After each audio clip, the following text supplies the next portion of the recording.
আজকে বানাবো খুবই রিফ্রেশিং একটা ড্রিঙ্ক। সামারের জন্য তো একদম পারফেক্ট একটা ড্রিঙ্ক।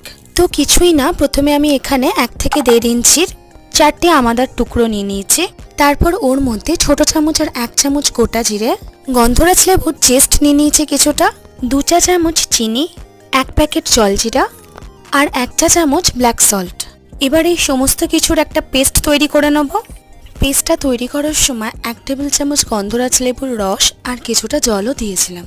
তারপর একটা গ্লাসের মধ্যে বেশ কিছুটা বরফ, তারপর আমাদের যে পেস্টটা তৈরি করেছি সেটা দিয়ে দেবো কিছুটা, আর লাস্টে দেবো ঠান্ডা জল। আপনারা চাইলে জলের বদলে সোডাও ব্যবহার করতে পারেন।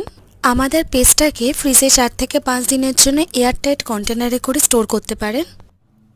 ব্যাস, তাহলেই একদম রেডি খুবই রিফ্রেশিং আমাদা দিয়ে একটা ড্রিঙ্ক।